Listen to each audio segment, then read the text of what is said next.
Hello, in this video we're going to illustrate one approach for comparing adverse event rates between treatment arms in a clinical trial.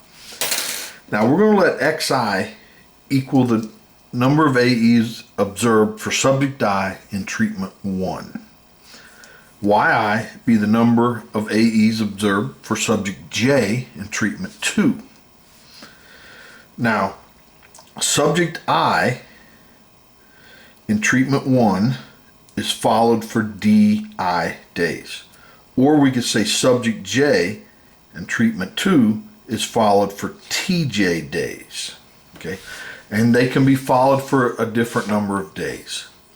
So then the probably mass function for f of xi is, we're going to assume it's a Poisson distribution, or xi is a Poisson random variable, and it has a PMF. PMF is probably mass function of this. Now lambda I, we're going to let be DI times lambda 1, where lambda 1 is the mean daily rate for treatment 1, mean daily rate for observing adverse events. Right, and then here's the daily rate, and this subject I has been observed for DI, so it has a Poisson rate for DI days of lambda I. And similarly, f of yj, we're going to assume yj is a Poisson random variable, so it has a probability mass function of this, the Poisson random, Poisson distribution, and lambda j is equal to tj, so that's how many days subject J has been observed, and then lambda 2 is going to be the daily rate for treatment 2. Now, so associated with the x's is a joint probability mass function, and since the subjects are independent, it's actually just a product of the individual probability mass functions. And the same way here.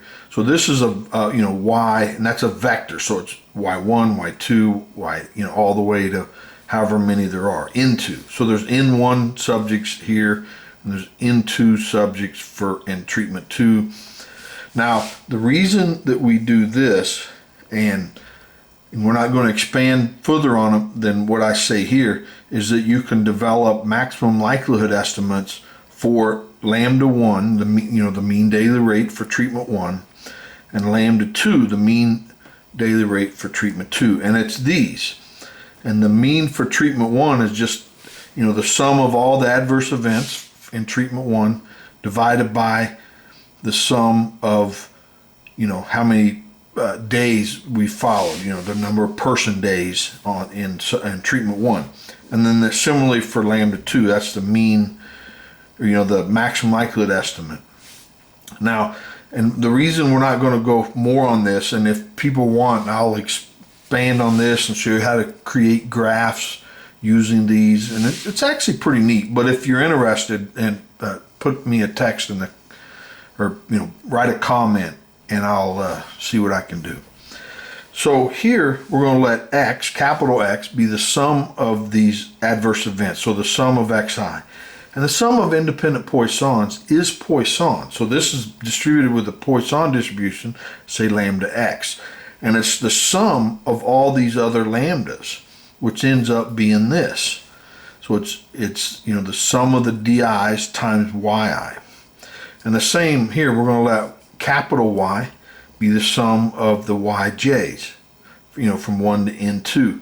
And it's Poisson with lambda y as the rate parameter, and lambda y is the sum of the tj's times lambda 2.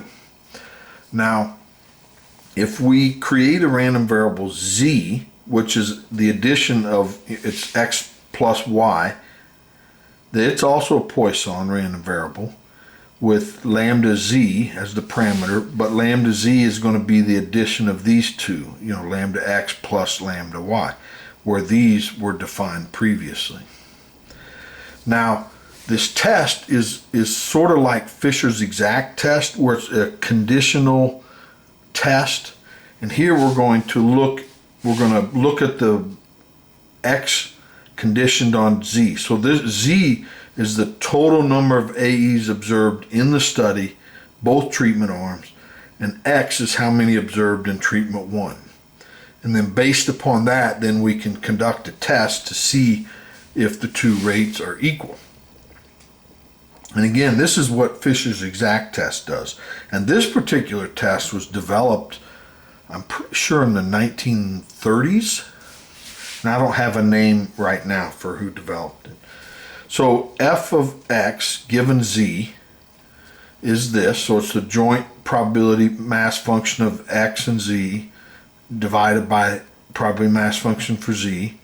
And this intersection here, this joint probability mass function, can be written as this, just as a conditional times the marginal. And then here we take these two and put out front, and we just look at this. But remember that x, z was x plus y. And if we're saying capital X is little x, then we know that, and then we could subtract it to the other side, and we're left with this. And so this is a probability mass function in y. So we're going to copy this to the other page and copy this to the back side. So this was f of x, and this is divided by f of y. So you have to invert and multiply. And then this was the f of y at z minus x. So you have to plug in z minus x for the random variable part. Now things start canceling. So this piece here, so remember lambda z was lambda x plus lambda y. So this cancels with that.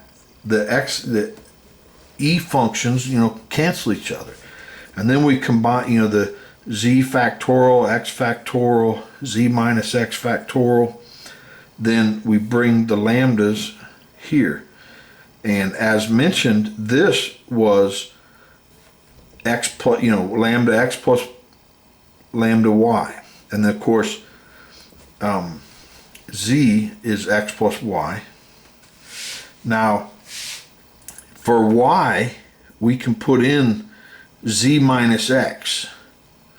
Then we can split it on x and then z minus x and put them under the respective lambdas. So then this can be thought of as z choose x, the binomial coefficient, times p to the x, 1 minus p to the z minus x, where p is this, which you can write it out, the definition of each of those. So thus, f of x given z is a binomial with parameters z and p. Right? So now we can use our hypothesis, we can conduct a hypothesis test based on that. So if the null hypothesis is that the lambda parameters are equal versus say lambda 1 is larger than lambda 2, and if we let x be the number of AEs observed for treatment 1, y the number of AEs observed for treatment 2, z is equal to their total, and we're going to let p0 be defined like this. And that's basically p under the null hypothesis. So here we're assuming they're equal. So if we look at p and then assume these are equal, this can be factored out and then canceled with that, and we're only left with this piece here.